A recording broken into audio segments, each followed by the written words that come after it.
Herman TV.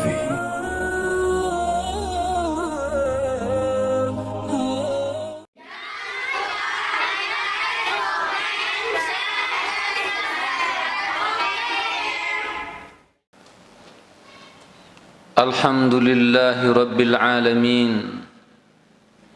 Wabihi nasta'in ala umurid dunya waddin. Ashhadu an la ilaha illallah wahdahu la sharika lah. Wa ashhadu anna sayyidana Muhammadan abduhu wa rasuluhu la nabiyya ba'dah. Allahumma salli ala sayyidina Muhammad wa ala alihi wa sahbihi ajma'in, amma ba'd. Ayyuhal hadirun rahimakumullah, usikum wa iyaya bitaqwallah, faqad fazal muttaqun. Qad qala Allah ta'ala fi kitabihil karim, A'udzu billahi minasy syaithanir rajim. Bismillahirrahmanirrahim. Alif lam mim. Tilka ayatul kitabil hakim. Hudan wa rahmatan lil muhsinin. Alladzina yuqimunas salata wa yu'tunaz zakata wa hum bil akhirati hum yuqinun. Sadaqallahul azim. Hadirin sidang jemaah Jumat rahimakumullah, alhamdulillah kita sampaikan pujian dan syukur kita kepada Allah Subhanahu wa taala yang senantiasa memberi kita limpahan nikmat kesehatan, kesempatan, terutama nikmat iman dan Islam, dengan hidayah dan taufik yang diberikan oleh Allah ini. Alhamdulillah kita telah hadir di masjid yang kita cintai ini, memenuhi panggilan Allah Subhanahu wa taala untuk melaksanakan solat fardu Jumat di siang hari yang mulia ini. Salawat dan salam kita sampaikan kepada junjungan kita yang mulia Nabi Muhammad sallallahu alaihi wasallam. Hadirin sidang jemaah Jumat rahimakumullah, bahwa hari akhirat merupakan salah satu faktor penting dalam ajaran agama kita, dan kejadian hari kiamat itu merupakan kejadian yang pasti yang telah disampaikan oleh Allah, baik melalui ayat-ayat suci Al-Quranul Karim ataupun melalui hadis-hadis Rasul sallallahu alaihi wasallam, dan kepastiannya itu pun didukung oleh para ilmuwan di akhir zaman ini, bahwa memang dunia ini pasti akan berakhir. Namun sejak Nabi kita Muhammad sallallahu alaihi wasallam pada waktu itu bahkan sudah disampaikan apa tanda-tandanya hari kiamat itu akan terjadi. Apakah kita sekarang memang sudah berada di akhir zaman? Rasul sallallahu alaihi wasallam menjelaskan banyak hal tentang hal ini, dan sebahagian di antaranya akan kita sampaikan melalui khutbah pada Jumat hari ini.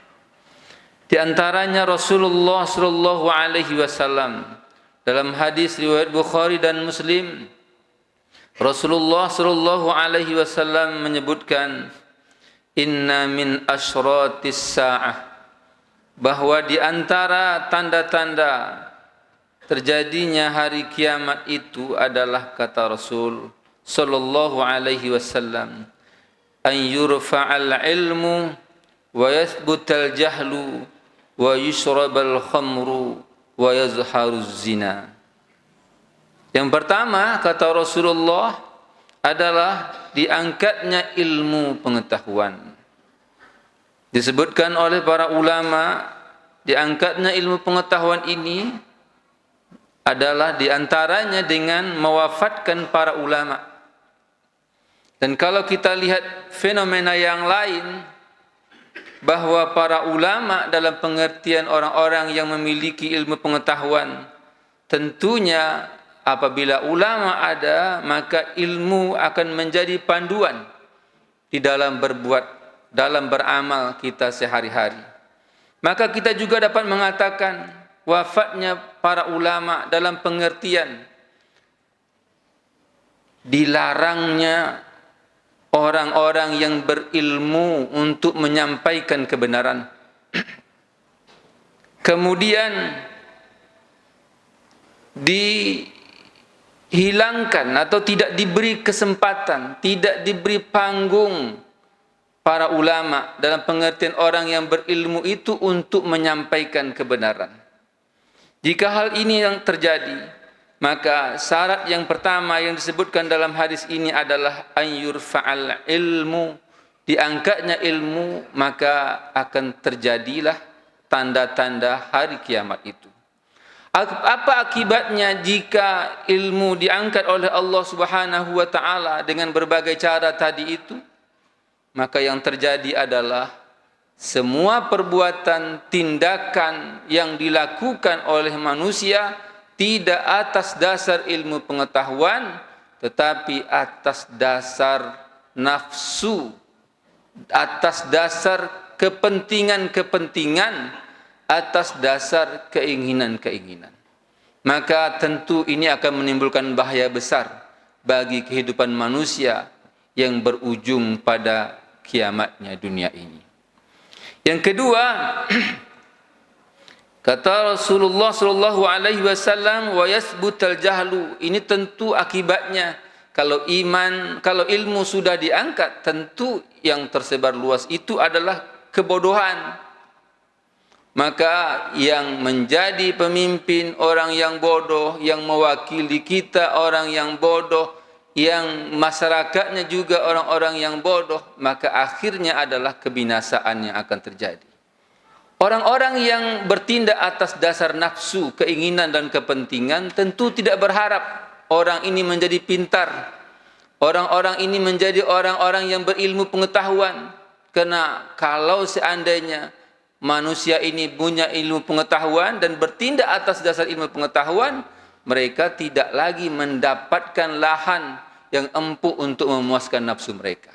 Oleh karena itu, apa tindakan kita? Tentu terus menggalakkan bagaimana masyarakat ini agar mendapatkan pengetahuan yang baik melalui lembaga formal atau informal. Kemudian Rasulullah mengatakan wa yushrabal khamru, diminumnya khamar, minuman yang memabukkan. Dan di zaman sekarang ini kita melihat macam-macam khamar itu berbagai macam bentuk. Bukan hanya cairan yang diminum, bahkan juga yang bisa dimakan dan lain sebagainya. Ini sudah menjadi rahasia umum bagi kita. Oleh karena itu, kita mesti melakukan hal-hal yang dapat mencegah ini. Terutama tentu dari keluarga kita masing-masing. Bagaimana mendidik anak-anak kita, keturunan-keturunan kita. Jangan sampai salah gaul dan kemudian akhirnya terjebak dalam lingkaran yang tidak susah untuk meninggalkannya ini. Yaitu lingkaran di mana orang mengkonsumsi khamar. Hadirin sidang jemaah Jumat rahimakumullah, dan yang berikutnya kata Rasulullah, wa yazharuz zina, dan nampaknya perzinahan itu di mana-mana. Kalau kita memperhatikan firman Allah Subhanahu wa taala bahwa zina itu kana fahisyatan wa sa'a sabila, memang merupakan suatu perbuatan keji dan seburuk-buruk jalan. Oleh karena itulah Allah melarang dengan cara yang berbeda dari melarang hal-hal yang lain. Apa kata Allah Subhanahu wa taala dalam Al-Qur'an? Wala taqrabuz zina. Jangan kalian dekati perbuatan zina. Allah tidak menyebut dengan kata jangan melakukan perbuatan zina, tetapi jangan dekati perbuatan zina. Mendekati saja tidak dibolehkan, apatah lagi melakukannya. Maka apa yang terlihat oleh kita di tengah-tengah masyarakat sesungguhnya bukanlah perbuatan zina secara langsung, tetapi perbuatan-perbuatan yang mendekati perbuatan zina itulah yang banyak terlihat di mata kepala kita secara langsung. Dan sesungguhnya perbuatan zina itu pun banyak terlihat oleh ilmu pengetahuan kita, bahwa oleh karena itulah kita bersama-sama mesti berjuang bagaimana sikap kita agar perbuatan ini dapat diminimalisir di tengah-tengah kehidupan kita. Hadirin sidang jemaah Jumat rahimakumullah. Kemudian apa lagi yang dikatakan oleh Rasulullah merupakan tanda akhir zaman ini? Dalam hadis riwayat Bukhari, Rasulullah sallallahu alaihi wasallam menyebutkan, "Idza dhuyyatil amanah fantaziris sa'ah." Qila, "Kaifa idha'atuha?" Qala, "Idza wussidal amru ila ghairi ahli fantaziris sa'ah." Kata Rasul sallallahu alaihi wasallam, jika amanah disia-siakan, maka tunggulah kiamat. Seseorang bertanya, bagaimana amanah itu disia-siakan ya Rasulullah? Beliau menjawab, ketika suatu urusan diserahkan kepada orang yang bukan ahlinya, maka tunggulah kiamat, tunggulah kehancurannya. Hadirin sidang jemaah Jumat rahimakumullah, oleh karena itulah di negara di mana kita mengagung-agungkan demokrasi, pemimpin itu kita yang memilihnya, maka berhati-hatilah dengan tangan kita yang menusuk lembaran kertas yang akan kita pilih menjadi pemimpin kita. Mulai dari pemimpin yang tertinggi barangkali, apakah itu presiden, wakil presiden, menteri, DPR dan lain sebagainya yang kita pilih oleh rakyat itu. Jangan dikira apa yang kita pilih itu tidak ada pengaruhnya pada diri kita, tetapi sesungguhnya dia punya pengaruh pada diri kita di dunia ini, dan yang paling kita khawatirkan adalah tanggung jawab kita nanti di akhirat. Jika kita mengetahui orang yang kita pilih ini adalah orang yang tidak benar, orang yang berdusta, berbohong, oh ya, kita tahu bahwa dia bukan orang yang amanah dilihat dari latar belakangnya, tapi kita memilihnya juga karena atas dasar satu suku, karena atas dasar satu partai, karena atas dasar yang lain-lain. Maka pilihan kita itu setiap kali dia melakukan perbuatan yang dilarang oleh agama terkait dengan kepemimpinannya, maka kita pun akan mendapat dosanya. Hadirin sidang jemaah Jumat rahimakumullah, kalau diserahkan, kata Rasul sallallahu alaihi wasallam, suatu urusan kepada orang yang bukan ahlinya, maka tunggulah kehancurannya, tunggulah kiamatnya. Begini Rasulullah sallallahu alaihi wasallam mengatakan. Dan yang berikutnya dalam sebuah hadis disebutkan juga oleh Rasul sallallahu alaihi wasallam, "Inna min asratis sa'ah an yakthura al-harj." Qila wa ma huwa wa mal harj? Qala al-qatlu al-qatlu. Sesungguhnya kata Rasulullah, di antara tanda-tanda kiamat itu adalah banyaknya al-harj. Para sahabat bertanya, apakah al-harj itu? Nabi menjawab, pembunuhan. Hampir setiap hari kita mendengar di mana-mana terjadi peperangan di belahan dunia ini. Bahkan begitu juga pembunuhan terjadi bahkan di negara kita saja. Setiap hari kita mendengarkan adanya pembunuhan, meskipun hanya dengan alasan yang sederhana, sakit hati, kecewa dan lain sebagainya. Kata Rasulullah, ini adalah tanda kiamat akan datang. Dan berikutnya Rasul mengatakan, wa idza ra'aital hufatal urata al'alata ri'a asya yatatawaluna fil bunyan. Ketika engkau melihat orang-orang yang tidak beralas kaki, miskin dan pengembala kambing berlomba-lomba membangun gedung-gedung yang tinggi. Kalau kita melihat isyarat ini, apa yang terjadi di tengah-tengah masyarakat kita, terutama masyarakat dunia, di belahan bumi, di mana negara-negara Arab umpamanya kita mengetahui dahulunya adalah negara-negara padang pasir yang banyak orang-orang miskin, tidak memiliki bangunan apa-apa. Sekarang kita melihat gedung-gedung pencakar langit berada di sana. Segala bentuk kemewahan ada di sana, sehingga menjadi kiblat bagi manusia di atas dunia ini. Rasul mengatakan kalau itu terjadi, itu pertanda bahwa akhir zaman sudah terjadi.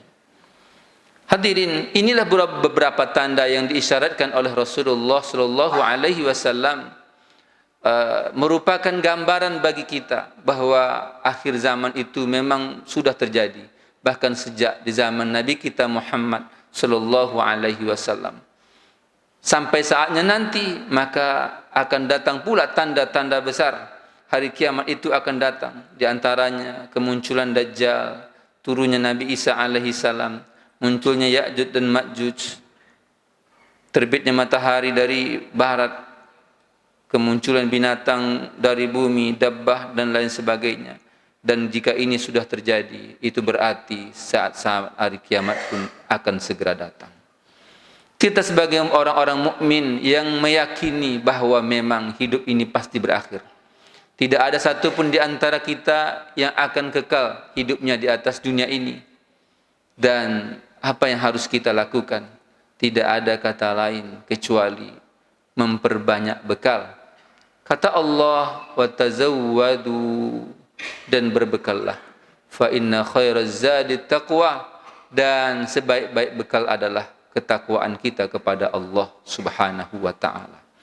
Kalau perjalanan hidup kita yang umur umat Nabi Muhammad ini disebutkan oleh Rasul baina sittin wa sab'in, di antara 60 dan 7 sampai 70 tahun kita pun akan meninggalkan dunia ini. Sementara orang-orang yang sudah masuk ke alam barzakh, Nabi kita Muhammad sallallahu alaihi wasallam yang meninggal kurang lebih 10 tahun hijrah setelah hijrahnya Nabi, dan sekarang sudah 1446 Hijriah dari hijrahnya Nabi itu berarti bahwa Nabi itu sudah kurang lebih 1400 tahun yang lalu berada di alam barzakh. Kita entah berapa pula lamanya di alam barzakh. Dan alam barzakh itu bukan tempat yang istimewa, tetapi akan menjadi istimewa dengan amal soleh kita. Bukan tempat yang buruk, tetapi akan menjadi lubang dari lubang neraka dengan amal buruk kita.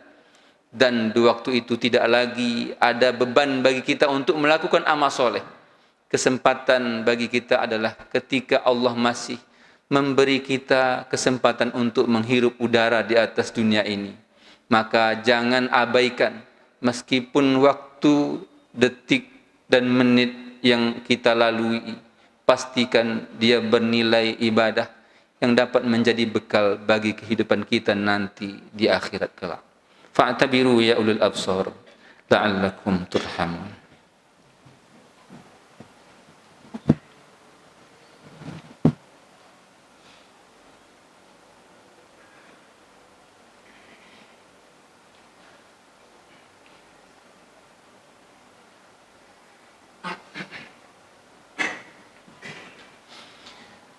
Alhamdulillah, nahmaduhu wa nasta'inuhu wa nastaghfiruh wa na'udzu billahi min shururi anfusina wa min sayyiati a'malina.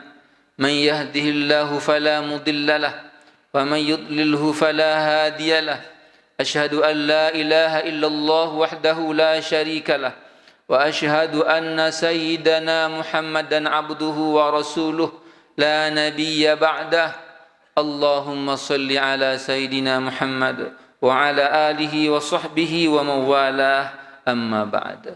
Ayyuhal hadirun rahimakumullah, usikum wa nafsi bitaqwallah, inna allaha yuhibbul muttaqin.